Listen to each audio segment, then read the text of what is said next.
Hello, welcome to our channel Showbox Africa, the adults. If you're new to our channel, don't forget to subscribe to support our channel and turn on the notification bell.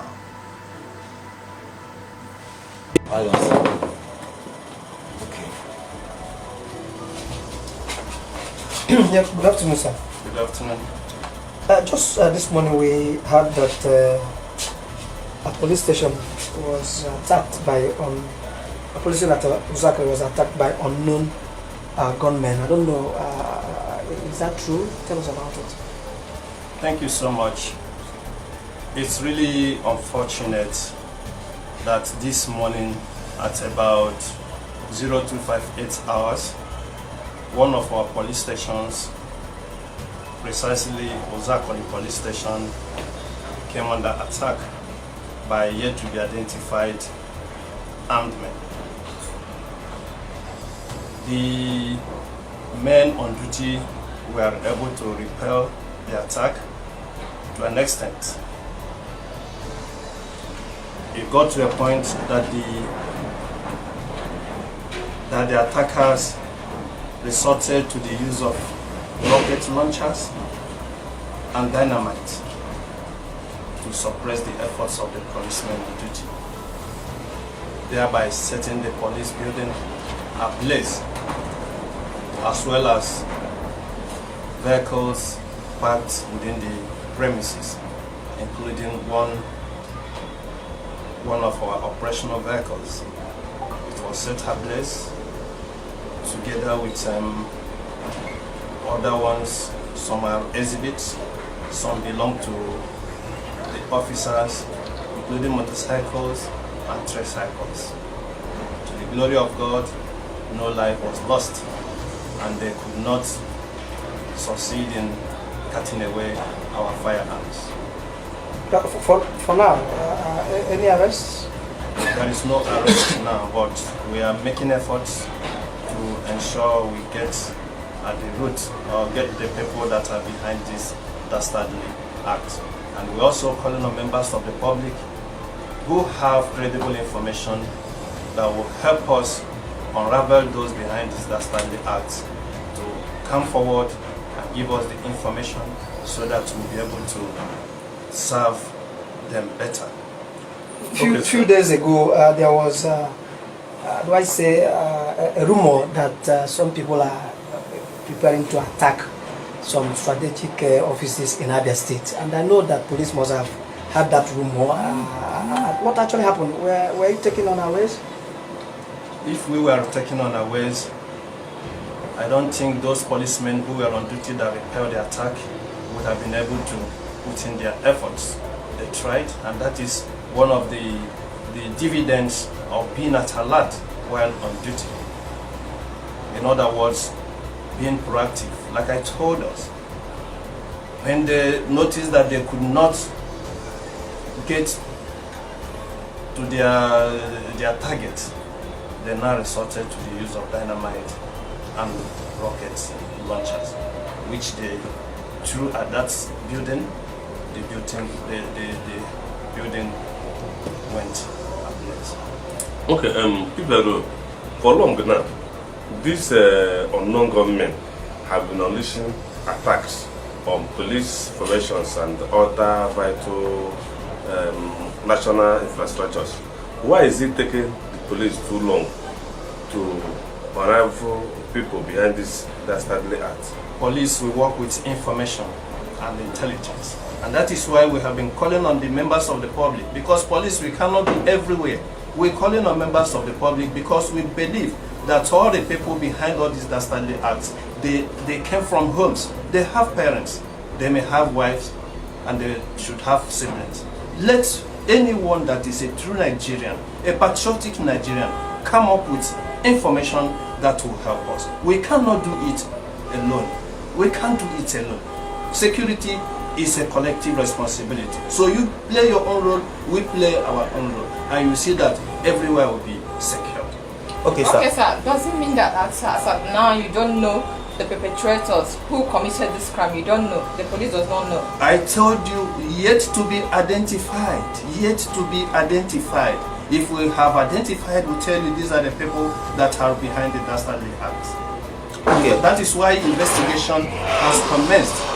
And the import of that investigation is to help us unravel people who are behind these dastardly acts. Okay, so were there inmates at the police cell? Yes. How many? I was told that there were 2 suspects involved in cases of malicious damage. I mean, assault to occasioning harm and malicious damage that were let out of the book by the people. Okay, so we yesterday this morning, how many people come around that area to come also lend support? What level of support are you getting so far from the Nigerian army on this situation, the insecurity in the southeast or maybe Well, Abia? I don't have that in my records, but all I know is that there has been a cordial relationship between the police and other sister security agencies. Thank you very much. Thank you. Okay. This is the police public relations officer for Abia State, SP Geoffrey Obona. They talked to us about the latest development we happened for Ozoakoli this morning, 2:58 a.m. Now they call attack that place. Thank you so much, sir. Thank you. Did you hear that, my people? The police now begging people to provide them with information. They are now begging you and I. In my fatherland where you are killing me, they are still begging me to give them information. What a shame. Anybody, any Biafra man that will ever tell any police officer anything, you will be first person to be killed. You are the first, the same police will kill you. After giving them the information, they are still the one to kill you, the same police officers. Because of what? They believe that you know the people and you are working with them. They will kill you first. They will arrest you. They will imprison you. After everything, they will kill you. That is Nigeria police for you. How can you ask me for information? Information of what? People, if you as an intelligence, if you don't know that person, am I the one who will know the person? Which information are you talking about? Ndara. Fools everywhere. Idiotic animals. You are asking the general public for information. And this idiot making this comment, do you see now the office, the kind of office, the kind of office they give Biafrans? Have you seen it? Public information, police spokesperson, because Fulani they know, Fulani knows very well that the person the people we hate most, the number one enemy of the people is the one that will face the camera to speak, is the one that will talk. That is the most hated. The person the Biafrans will hate most is that police officer who will speak, the one that will hear his voice, the one that will face the camera to talk on behalf of Nigeria police. That is the person that we are going to hate, and that is where they are putting all the Biafrans, especially Igbos. Go to Omeire. Imo State police spokesperson is Igbo man. Igbo man. Why the commissioner? Imo State Police Commissioner Oga Kpatakpata, the overall boss of police in Imo State, a Fulani man. The same thing with Abia State. The same thing with Anambra State. Almost all the states in Igbo land are controlled by Fulani. This is a typical Fulanization. What else are you waiting for? You hear him. Now we hate him now because he's one asking an innocent person to give him information of unknown gunmen. We hate him. But what about the police commissioner, the boss now, the Oga Kpatakpata in Imo State, a Fulani man? What about him? Do we know him? We don't know him. This is now what is happening. It's the same thing they did in Bible. They gave Joseph, they made him a minister as a slave. But even Joseph was better because he was a minister in a foreign land. He was a slave minister, but made a minister in a foreign land. But this one, we are slaves in our own fatherland, in Igbo land, the land of our ancestors. That is where we are slaves under Nigeria.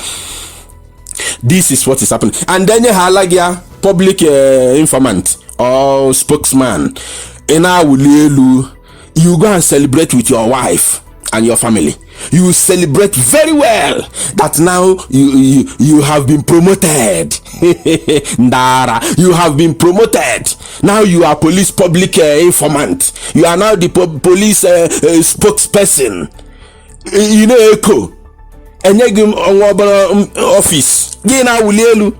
Now a slave in your fatherland, a man from Fota Jalon will come to be your boss in your house, in your father's compound. What a shame. A glorified slave. What a shame. These are the things we are going to surmount. These are the things we are going to neutralize. These are the things we don't want in our land. A useless animal asking me to give him information of unknown government, asking a well-meaning Nigeria. Is there still a well-meaning Nigerian? Seriously, even in Oduduwa land, in Middle Belt, is there still any meaning?